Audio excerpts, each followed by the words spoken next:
Here with our man Matt George, the Locked On Kings podcast. Of course, ABC 10 News as well. And there's definitely news buzzing around the NBA. Frank Vogel was fired as the head coach of the Phoenix Suns. Not really surprising there. And it appears they knew who his replacement would be. Adrian Wojnarowski has been feverishly tweeting, including this follow-up just a couple of moments ago. Budenholzer is the Suns' target, and talks are expected to move quickly, sources tell ESPN. He's been working to assemble a coaching staff for a return to a head coaching job, and that process is also gathering momentum.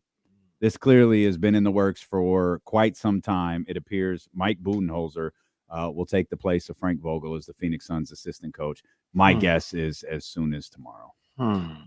It seems like there's two stages of NBA head coach. You're either the really quote unquote good head coach that just bounces from team to team as soon as you get fired, or you're the coach that gets your one opportunity in a terrible spot, gets fired, and then never works in the league again. There's like no middle ground. It's either one and done, or you'll get 97 jobs and fail at all of them.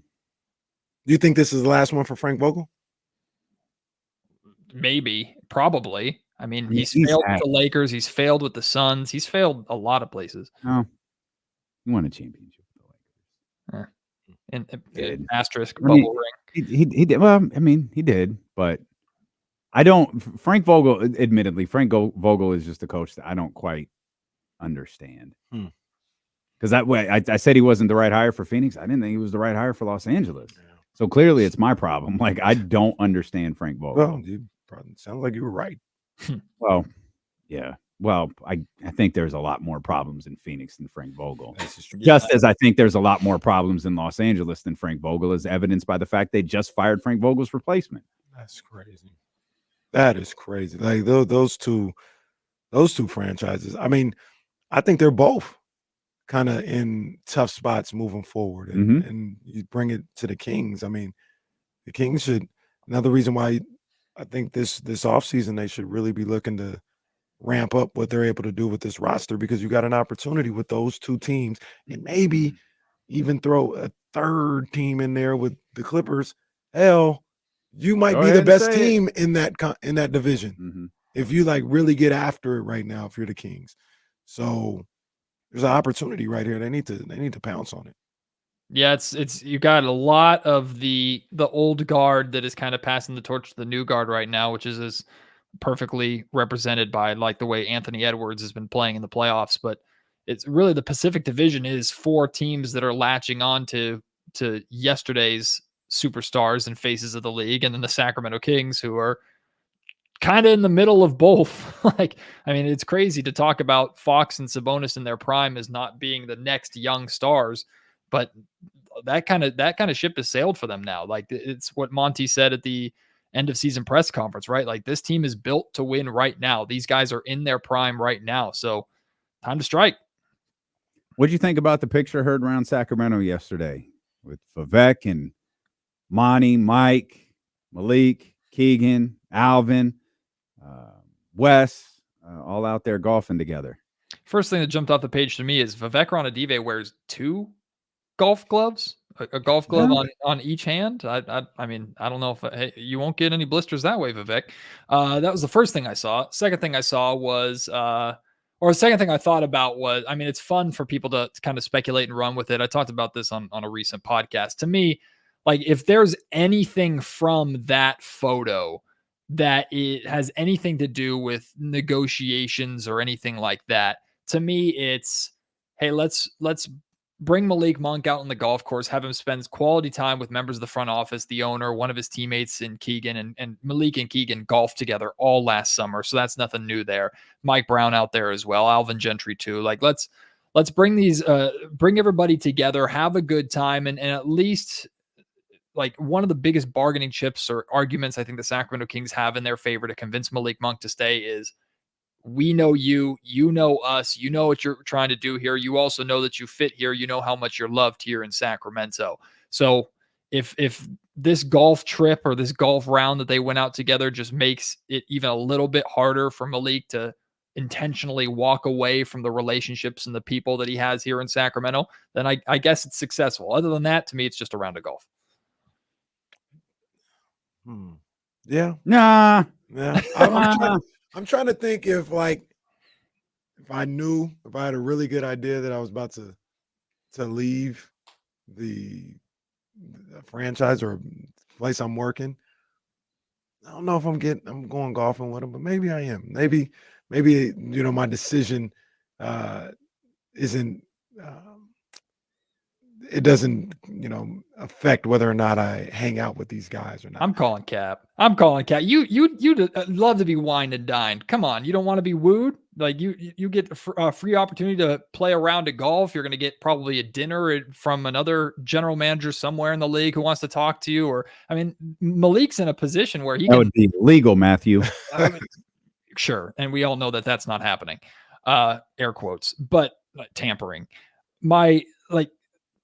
Malik's in a position where, for lack of a better term, he's dating right now. Like he can kind of go out there and date, and he can just he wants to be recruited. And in this case, he's the catch, and he's the one that's going to get the free dinners and get flown out like an Instagram model to places. Like he's just doing his thing. So good for him. Like I would take every opportunity to enjoy this summer as much as I can and enjoy the process as much as I can.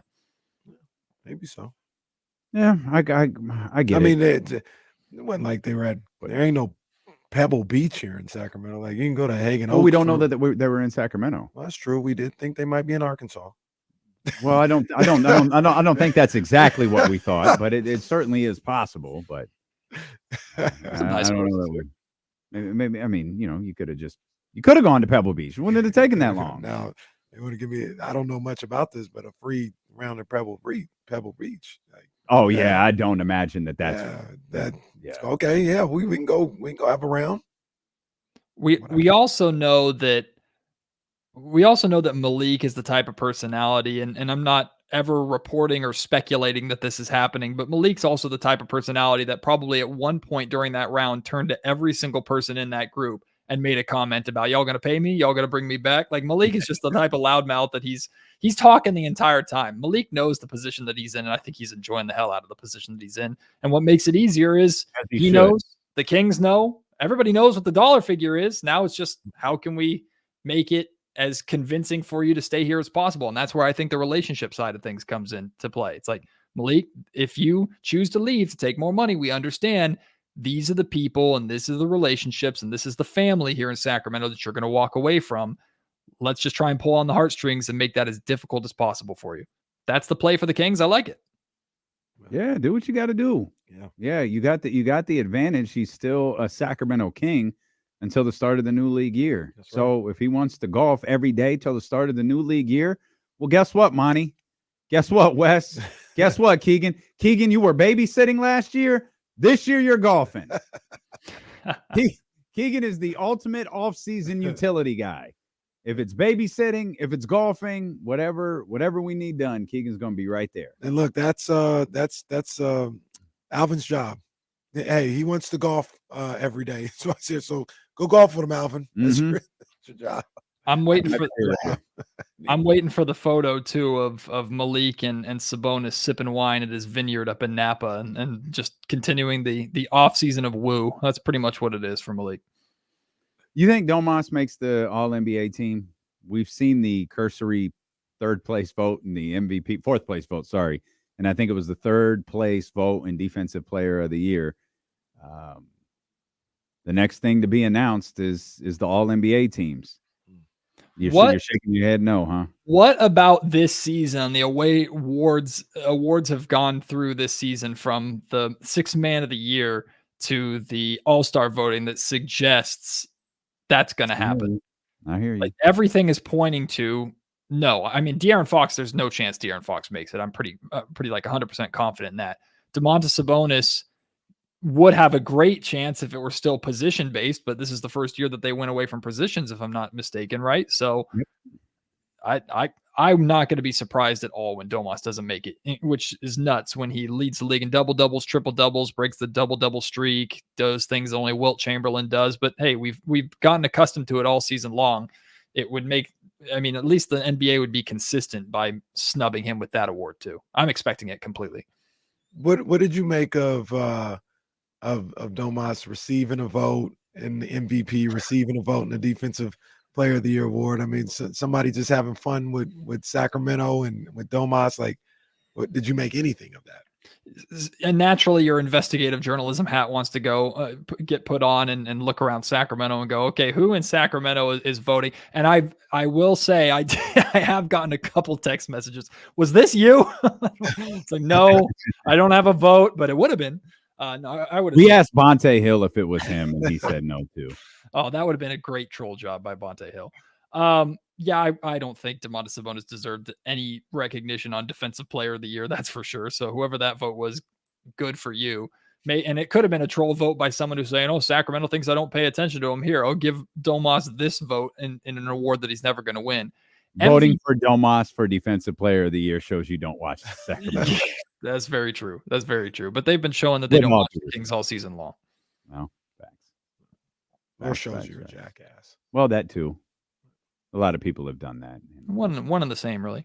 Hey, who's the best player who hasn't won an MVP? Like ever? So obviously Nikola Jokic won the MVP last night. Yep. And that led us down a dark path where we just started taking out legends one at a time. Great players, legends. We've destroyed Steve Nash for a little while. Rest in peace to Willis Reed. I pretty much kicked him to the curb. We had a Carmelo Anthony versus Dwayne Wade conversation. Didn't last long, but we had the conversation. And I think we settled on this, and you might not even know this. Jerry West never won an MVP award. Really? I never finished. What was the number? 4 times? 4 times. Finished second 4 times. Including the Willis Reed, which, as Kenny did some more investigative work, that's probably the only one you make the argument he should have won, even though there's a very good argument for Willis Reed to win it. Jerry was nuts that year, but he finished second to like Kareem, Wilt. Yeah. I didn't realize. I forgot Steve Nash won back-to-back MVPs in 04, 05, and 05, 06. That was. We determined he should have exactly 0. Between Shaq and Kobe, we've determined, this ain't it. In like all of history, Dave was looking at the all the MVPs. Like his is like the most egregious. It's like what were we doing here? And I thought he had a fantastic season in both of those, at least the first one for sure. But he shouldn't have won either one of those MVPs.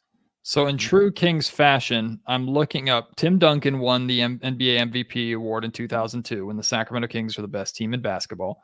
I'm comparing Duncan's numbers right now to that of Chris Webber's. Okay, Duncan averaged 23.3 points to Chris's 23. Duncan averaged, 12.9 rebounds to Chris's 10.5. 3.9 assists to Chris's 5.4. Chris had 67. Chris was on a 67 win team that season. Tim was on a. Wait, no, that was games played. Never mind. That's not games won. How many games did the Kings and Kings Spurs won that year? I think the Kings won 61. 2002 NBA standings. And that was one radio, right? So yeah, Kings won 61. Spurs won 58. Okay, so Spurs were at least second place. I would have loved to see the voting from that year. How close Chris Webber was in MVP voting to Tim Duncan. Oh, I can give you that. I don't think Chris was close. Really? Stand by. What year was second. This again? 2002. I feel like Shaq was second. Chris might have been third or fourth. It's the 2001-2002 season. Stand by. We got it. We've been doing this all day. Okay, good. Let's see. Tim Duncan was number 1 with 954 points, 57 first place votes. Number 2, Shaq, the head coach of the Dallas Mavericks, Jason Kidd was number 2 with 45 first place votes, 897. Shaquille O'Neal finished 3rd. Tracy McGrady finished number 4. Wow. Kobe Bean Bryant finished number 5. Wow. Gary Payton. All right, man. Come on. Finished 6th. Come on, bro. And the best player on the best team, number 4 on your jersey and forever in your heart. Crazy. Chris Webber finished 7th. That is crazy. Oh, good to know the disrespect never really went away. Because the whole look, maybe you can make an argument for those other guys. Gary Payton, and I love Gary Payton. What are we doing there? Come on now. So to that point, what in the modern, if we're talking next season, what does De'Aaron Fox or Domantas Sabonis have to do to win an MVP award? If Chris Webber didn't win the MVP award for having like close to identical stats, maybe slightly less in scoring to Tim Duncan on a 61-win team as the best team in the NBA, what does Domantas Sabonis or De'Aaron Fox have to do next season to actually win an MVP award? Average 33 points per game. But like, that might not even be enough. Like you got to average 33 and your team's got to be what, 60 plus wins minimum? Yeah. I mean, my original answer was there's nothing they can do, but to give you an answer, I would say 33 points a game. Yeah. Even that might not be enough because if Shea didn't win it this year, I mean, come on. Is that who who you thought should have won? I thought Shea's my MVP. I mean, he's a superstar on the best team, one of the best stories. I mean, he's fantastic on both sides of the ball. I know Nikola Jokic is undeniable, and the only reason Nikola Jokic didn't win the MVP last year, and this is not disrespect to Joel Embiid because Joel had a fantastic season, but the only reason people didn't vote for Nikola Jokic last year is because they didn't want to give him 3 straight MVPs and put him in like the elitist of the elite class in the NBA that's done that before. Like that, I think that impacted people's votes more than what Jokic was actually doing on the floor. And then this year maybe kind of felt like a makeup for that, in my opinion. I mean, Shea would have gotten my vote. Joel should have won last year. I think he deserved it. I think he deserved it, but Jokic was phenomenal last year as well.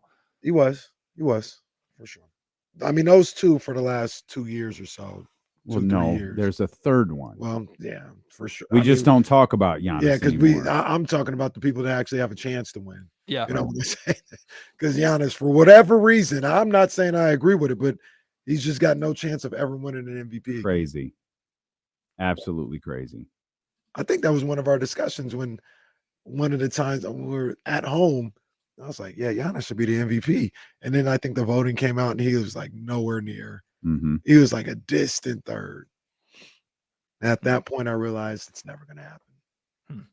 The Kings got all of the acknowledgement they're going to get last year because I guarantee you they all thought they got executive of the year. They got coach of the year. De'Aaron got his little Jerry West trophy.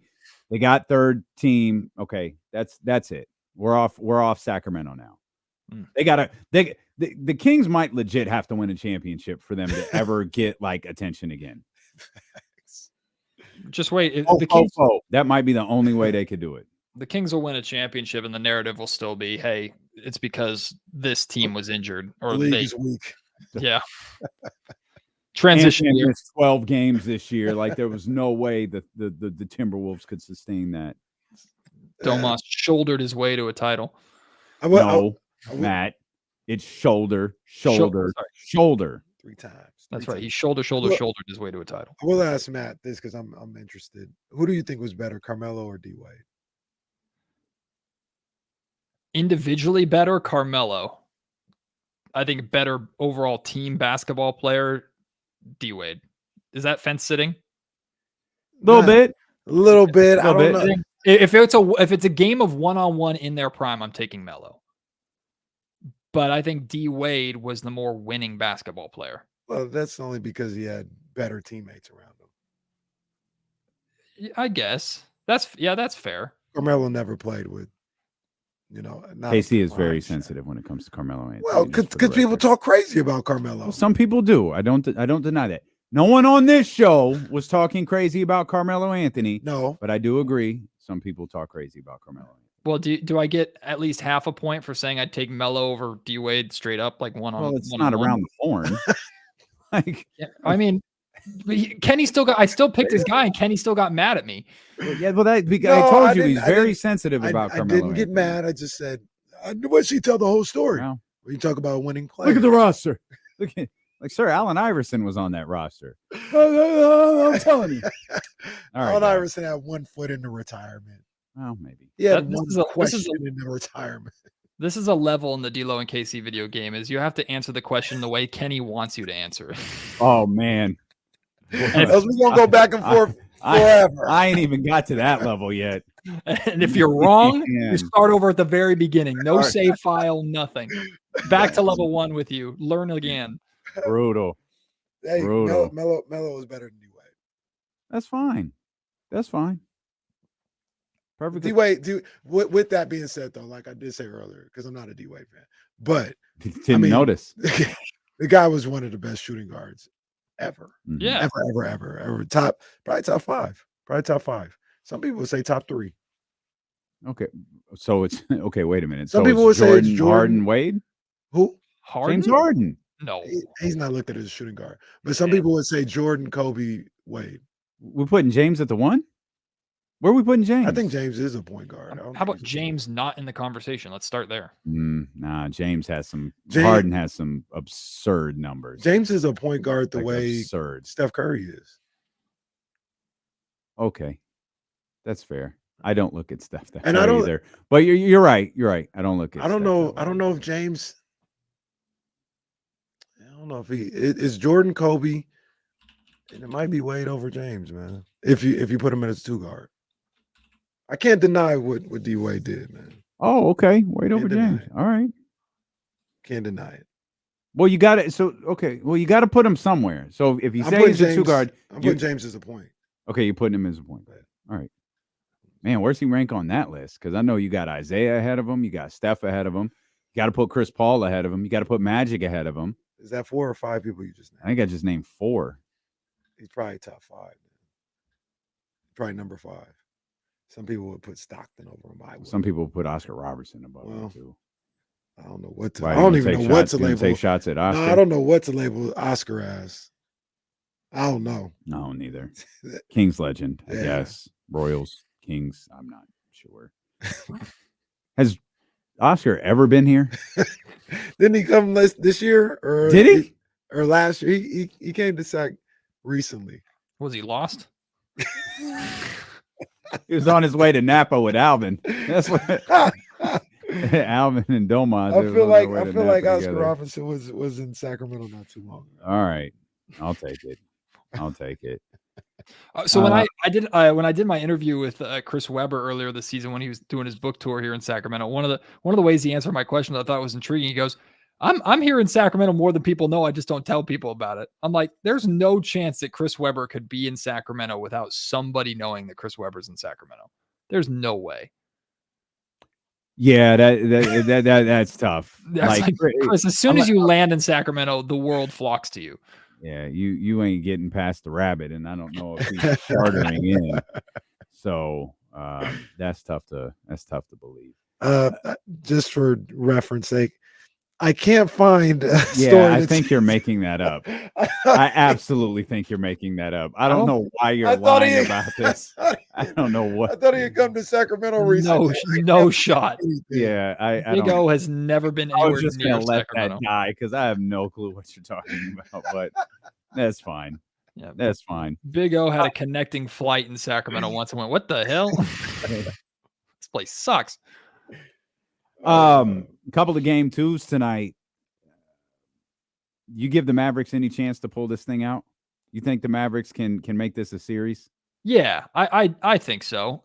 Because it's because of their defense that I believe that they're capable. Like defensively, they're good enough on the defensive end of the floor to be able to at least hold on or at least be a little more competitive than they were in game 1. That being said, I still expect the Thunder to win. I do not expect the Thunder to sweep. Maybe Thunder in 5 or 6, but I think the Mavericks will pick up at least a game. I think so much centers on it's all Luka and Kyrie, like they have to be on. Yeah. There's no no like give there. Like they have to be, like every night. And like I think the team is good, but so much because of the way that those two play, particularly Luka, so much is centered on those two, particularly on the offensive end, that you can't have nights like they had in game 1. I agree. Did you see that report, that anonymous report that came out this morning? Yes. About Luka? I don't think I did. I retweeted it. Here, I'll read it for you. Oh, go ahead, Matt. You got it, Matt. Yeah. Oh, I'm sorry, Kenny. Did you have it in front of you? No, I don't have it. You got it. I don't even have it in front of me. An anonymous veteran assistant coach says you can almost sense a, quote, sigh of relief among Luka Doncic's teammates when he checks out of a game. Quote, it's a sense of, hey, now we get to play. It's difficult to have any rhythm if you're not touching the ball. That was the report that came out today.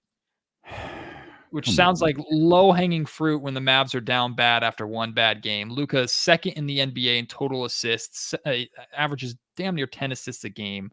I know there are bad assists like what Rajon Rondo did in Sacramento, but Luka's not a ball hog that bad. I know it's anonymous. Who was it attributed to? Let's see. A Dallas Mavericks assistant coach? An anonymous veteran assistant coach. Oh, get out of here. For who? The Orlando Magic? Get out of here. That's so I think that's a lot extra. Like I don't think that happens at all. But to the point of the whatever that was, there's no give in the way he plays. And we've had this conversation for like 3 years. There's no give in the way Luka plays. So when he has nights like he did the other night, there's nothing you can do about it except lose. Like he has to be more productive on the offensive end because he's not going to pull like it. You know, there's a lot of talk about his knee and what he's dealing with injury wise. He's not going to pull back the way that he plays. Yeah. So if he's going to go 8 of 22, he's going to go 8 of 22. And I don't think Dallas can survive that because there's just no give in that game plan that they have. Yeah. Or maybe better stated, there's no give in the game plan that he has. Well, go ahead, Matt. No, go. I was just going to say, even on top of that, like let's just say, for instance, Kyrie and Luka go for 30 apiece.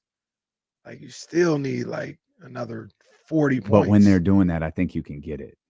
I think I think PJ, all of those guys, they get in a flow when that happens. Again, I don't want to give that thing Matt just read any credence, but if it's down the court, clank, down the court, clank, down the court, clank, PJ Washington can't get into a rhythm. And the clanks could be coming from Luka and Kyrie, one or the other, going back and forth. We could be talking about a total of like 4 or 5 missed shots, but when they're between those two, I do think it's difficult for the other guys to get involved. I think it's easier for them to get involved when, you know, that old line that the ball has energy. I think the biggest criticism that I've had for Luka Doncic, really beyond pettiness and other than, of course, talking too much to the officials and crying to the officials every single time he touches the ball. It's a general criticism. Like, I don't know how you build around Luka Doncic. I don't know what type of player you put with Luka that feel like you're going to be on paper. Kristaps Porzingis should have worked to an absolute T. Now I know Kristaps in Boston probably was not the same as Kristaps in Dallas, and system has a lot to do with that. But like in theory, that is the type of player that works perfectly with a Luka, or like a Chet Holmgren type players that on paper, the guy that in theory you should be able to partner with Luka and it would work. But it was a disaster when it was in Dallas, and Kristaps wasn't plagued by injuries the entire time he was there. Kyrie on paper shouldn't work because it's another ball dominant guard, and somehow they've managed to kind of make it work this year, although they really made it work after they made some trades to kind of bolster their defense a little bit. I just don't know. If I'm a general manager and if I'm Mark Cuban in Dallas, I'm still scratching my head going, if Kyrie doesn't work, what other direction do we go in? What do you put around Luka Doncic that you feel puts you in a different position other than where the Mavs are right now and where I feel they will always be with Luka, which is he has to carry us and he has to be damn near perfect every night in a deep playoff run, or we're not going to win anything. I don't know. I mean, and you have years like this year, you have years like a couple years ago that I think to a certain degree are fool's gold. Like and what I mean by that is they got an opportunity to get to the Western Conference Finals this year. Mm-hmm. Like they can do that. They can beat the Thunder. get to the Western Conference Finals. Yeah, everything Matt just said that has to happen for them to win, I think can happen. Mm-hmm. But the thing about it is, I'm just nitpicking probably, to be honest with you. But like if they got to the Western Conference Finals and they lost to Minnesota in 6, like how close are they really to winning a championship? The Mavericks. Mm-hmm. Like you could say, well, they were one of the Final Four teams. They're very close. Like they have no shot of beating Boston. They got no shot. I don't think they would have beat Denver if Denver, got through, and they but you just play the teams that are in front of you. Like if you get to the Final Four, you get to the Final Four. But they need a whole lot. But of how things do they to go grow? right. Like how do they get better? Yeah. And you need a whole lot of things to go right. Like Boston don't need a whole lot of things to go right. Boston's just a championship team. Mm-hmm. You know what I mean? Like that's not what Dallas would be this year. So I'm not. Dallas has been here before. They've been in that position. They've been a Final Four team, exactly. And we all knew. Exactly, and that's why getting there might shade a little bit. It might not give you a real sense of what that team really is. I hear you. But I hear you. I'm just talking. I'm not saying trade Luka. Just talking. I just feel like a Dallas Mavericks path to an NBA championship features like 4 or 5 Luka Doncic either game winners or massive shots in the closing moments of games, or multiple games where he just goes absolutely supernova in the fourth quarter, which in theory could happen because we've seen him do it. But it's almost like, I just feel like building a team around Luka Doncic is just a gamble. You're hoping to gamble and get lucky to win a title. And I don't mean that in like a negative way towards Luka. I just think that's the way this team is built, is Luka just has to be superb in massive moments time and time again for them to actually win a title. We got another game too, the Cavs and the Boston Celtics. Yeah, unlike Dallas, who I feel like can put some things together for, to have a really interesting series with Oklahoma City. I don't think that that's true for the Cleveland Cavaliers. And unlike Kenny, I like the Cleveland Cavaliers. Whoa. I like the Cavs. I like Donovan Mitchell. It's not. Does Donovan Mitchell like the Cavs? Well, okay. Calm down, Matt Bontemps. Matt. Trying to get Donovan out of there. I'm not trying to get Donovan out of there. I'm just reading what I'm reading. I just I don't see this. Like I can't come up with a single reason to why I think Cleveland could beat Boston. Not in this. I'm talking about like a game. And I said this to you the other day. Cleveland wins a game if Boston's bad. I don't think that Cleveland does anything to where they can beat Boston. Like they're just not matched up well. It hurts them that Jared Allen is out. Yeah. They could have a little bit of an edge there with Porzingis out. There might be a few things you'd be able to work and exploit and all that. It's just it's Donovan and more Donovan, Matt. I mean, you're 100% right. It's the Cleveland Donovans. That's really what they are.